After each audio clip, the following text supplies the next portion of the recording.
It's my pleasure to welcome Dr. Denise Nery from the Institute for Research in Agricultural and Environmental Bioscience and the National Scientific and Technical Research Council in Argentina. And so Denise will going to talk about visual learning performance in foragers of South American bumblebee. Hi, Denise. Thank you for having me. It's our I pleasure. hope you enjoy the talk. Hello, everyone. Thank you for having me. My name is Denise. I am a postdoc researcher at the Ecology and Behavior of Native Pollinators Laboratory of the School of Agriculture, University of Buenos Aires, and I'm doing my research under the supervision of Dr. Florencia Palottini. Today, I will be talking to you about the South American bumblebee, pauloensis. Before we begin, I need to tell you about the bumblebees of the genus Bombus. These are one of the most abundant pollinators in cold and temperate ecosystems. They have a vital role in the pollination of wild and cultivated flowering plants, and when they forage for nectar and pollen, they learn to recognize and remember floral cues such as color, pattern, and scent. Because of this, they have become a very promising model to study animal cognition, in particular the species Bombus terrestris from Europe and Bombus impatiens from North America. Both of these species show division of labor by size, in where small foragers do in-nest tasks like nursing, and larger bees do foraging tasks outside of the nest. Interestingly, some studies suggest that visual learning correlates with body size in the species. However, others suggest that body size and weight does not influence visual cognitive performance. Moreover, there are other studies that suggest that body size could be related to foraging specialization. So what do we know about the South American bumblebee, pauloensis? So this bumblebee is present in most of South America and is one of the most abundant and widely distributed in Argentina. Like other bumblebees of its genus, it's commercially reared for pollination services in crops such as blueberries and tomatoes, amongst others. Despite its economic and ecological importance, there's very little studies that show their learning capabilities, but recently there's been studies using the proboscis extension response in classical olfactory conditionings that show that it can learn olfactory cues. However, there are no studies of its visual learning abilities, the differences between pollen and non-pollen foragers, or the effect of body size on learning. So, the aim of the present study was to determine the visual learning capacity of Bombus pauloensis workers. Specifically, we want to assess the potential differences related to the type of research collected and to explore the relationship between body size and learning ability. In order to do this, we used commercial colonies with access to the outside, where bees were free to forage nectar and pollen on the surrounding flora. Foragers were collected from December 2024 to April 2025, which corresponds to the fall-summer season in Argentina.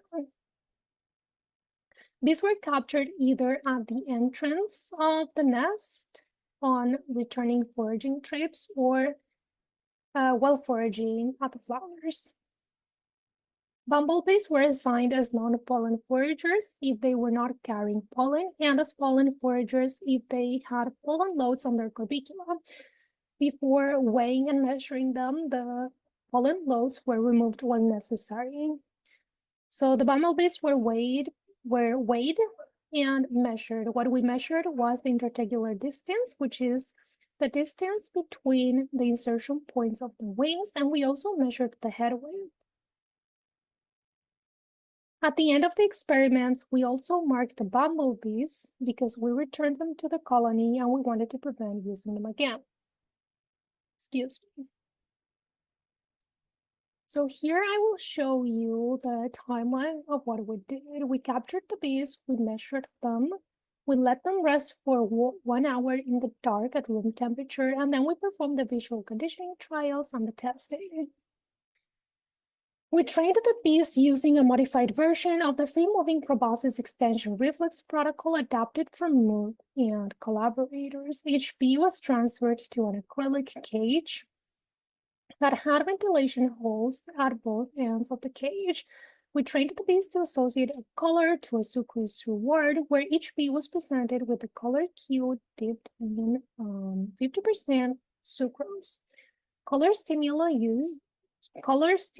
used were human yellow and human blue.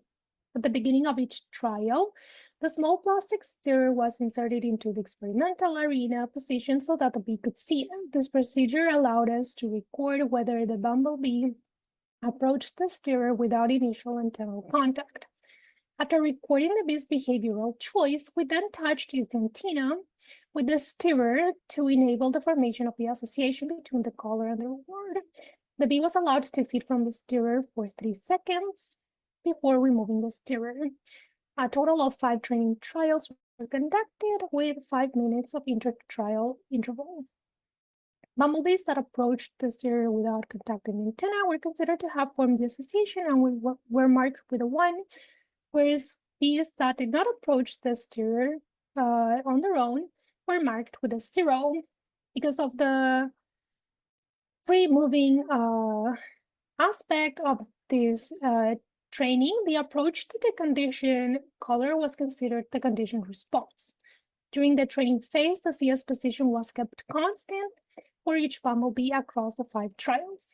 After the bee completed the 5 trials, it was tested by presenting it with a choice between the trained color and a novel color. The test was conducted in the same manner as the training, except that the stirrers did not have a reward. We also recorded which color the bumblebee approached, and in addition, we recorded if the bee exhibited a no-choice response, meaning that after 5 minutes, the bee didn't approach any of the stirrers and removed still in the cage, and we also recorded the proboscis extension. So the percentage of correct response in the test refers to bees that correctly approached the conditioned color, and the position of the CS was counterbalanced across individuals and alternated between the training and the testing phase. For example, if the bee was trained with yellow to the left, it was tested with yellow to the right and the novel color to the left.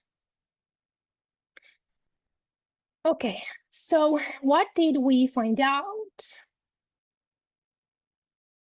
So for the training, here's the graph. We have the condition response on the y-axis, the trials on the x-axis, and if you remember, we had non-pollen foragers trained with blue, pollen foragers trained with blue, non-pollen foragers trained with yellow, and pollen foragers trained with yellow.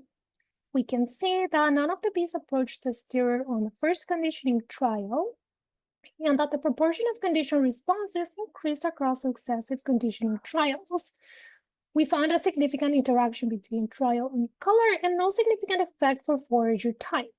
So the changes in response rates across trials depended on which color was associated with the sucrose reward. When we move over to the correct responses during the test, we found no significant interaction between forager type and color, but we did find a significant effect of color. You can clearly see here that bumblebees trained with blue had a higher number of correct responses in comparison to bees trained with yellow. And again, forager type was not significant.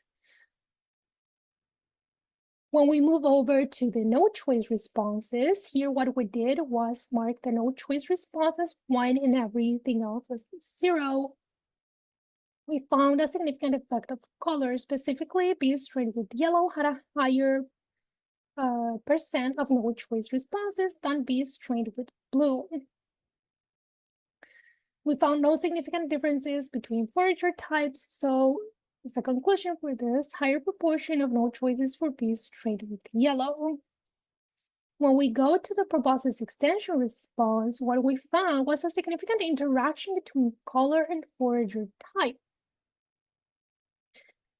So we did post-hoc analysis, and so we looked at the color.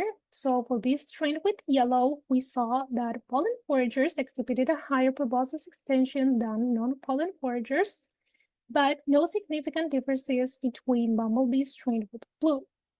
When we analyzed according to forager type, when we compare non-pollen foragers, we can see that non-pollen foragers trained with blue had a higher birth rate than non-pollen foragers trained with yellow, and for pollen foragers, we found no significant differences amongst colors. Pollen foragers, no significant differences between these two.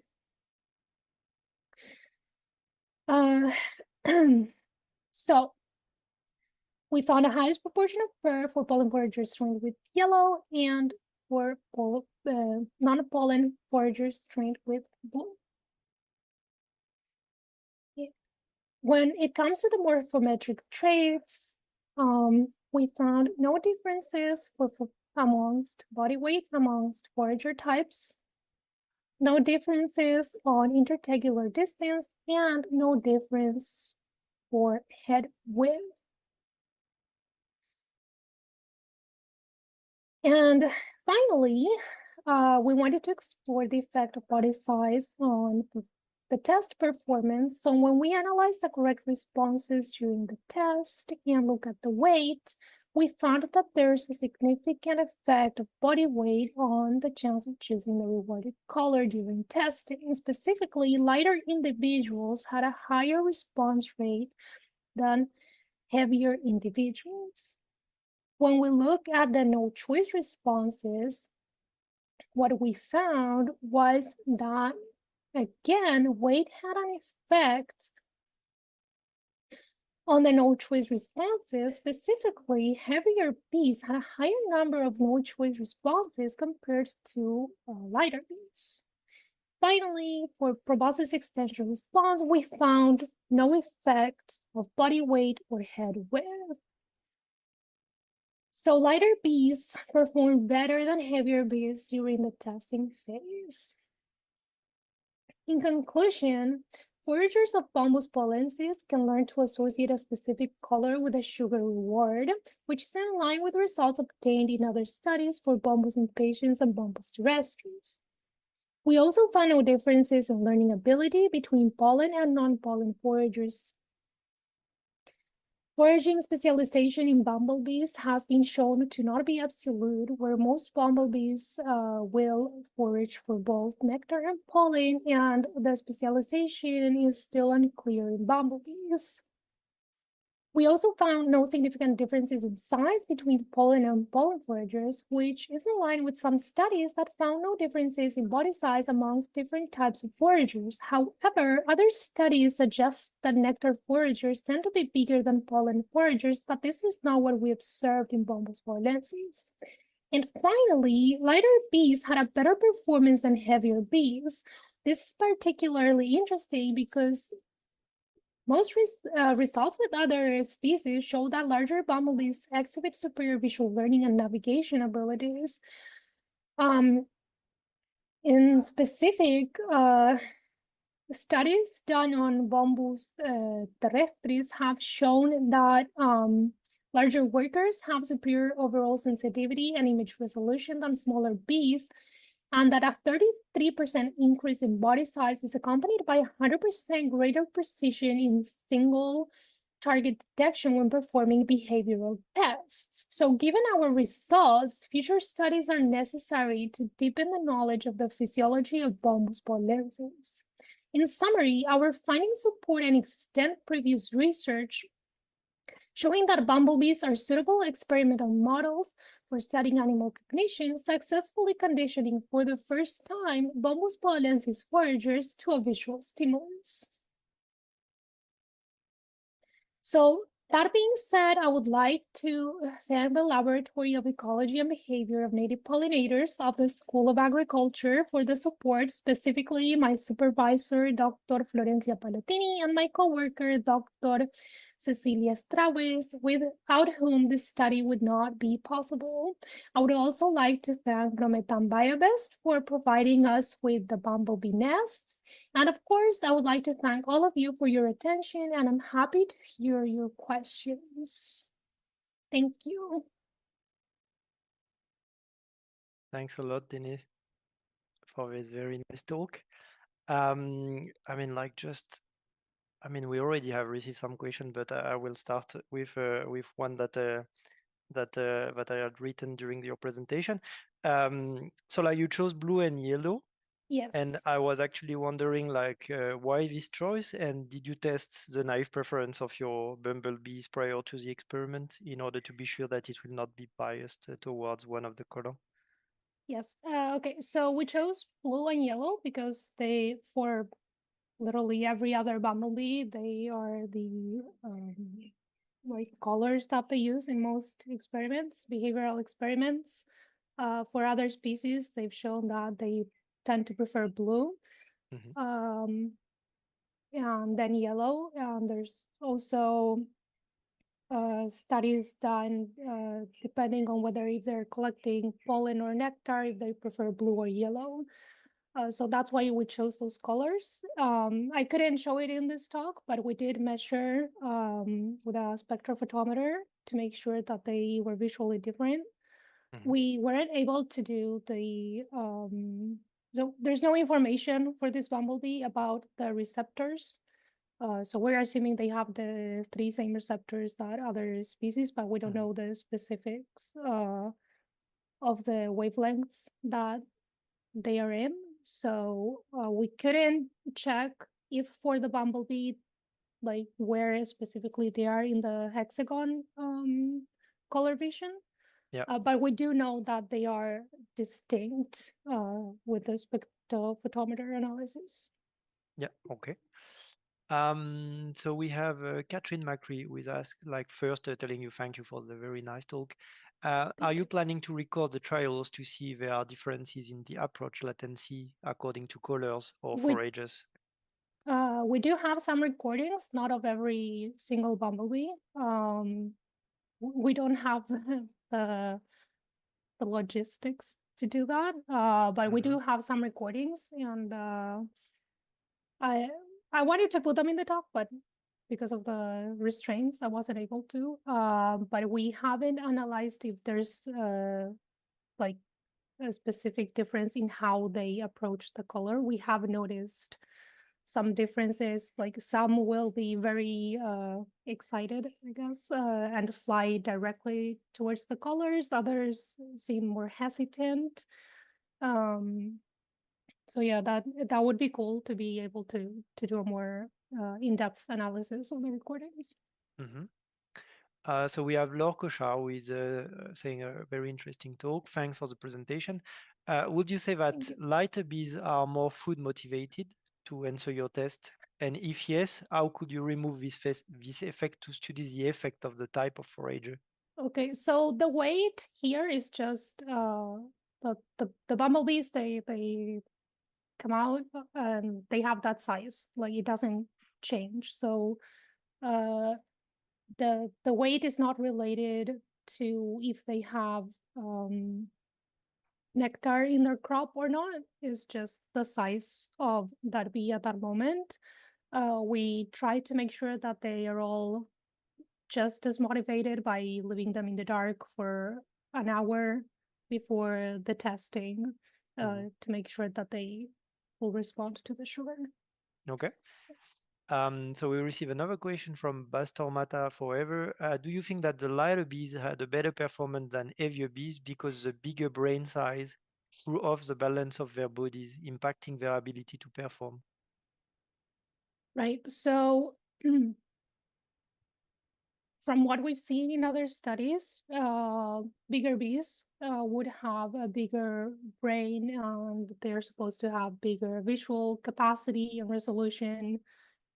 So to us, this result was very surprising because we would expect them, the bigger bees, to perform better and learn the color better, not to show more no choices responses. So we're not sure. It's something we have to look into, and like I think I said in the talk, we need to do more physiological analysis in this bumblebee. Yeah, okay. And so we have time for last question. So Yeah. um, I was like you say that you did not observe any difference between the performance of pollen forager or Yeah. nectar forager. I was wondering if you are expecting that if you were replacing the reward for pollen, maybe you would Yes. observe actually a better performance of the pollen forager, right? One of the ideas that we had with my supervisor was to do the same experiment, but with pollen as a reward. So that is something that we're planning on doing. Yes. No, very interesting. Can't wait to Thank see you. that. So thanks, Denise. Really interesting. And so if Thank you anyone for has having more me. yeah, thanks a lot for being here. And if anyone has more questions for Denise, do not hesitate to go on Discord.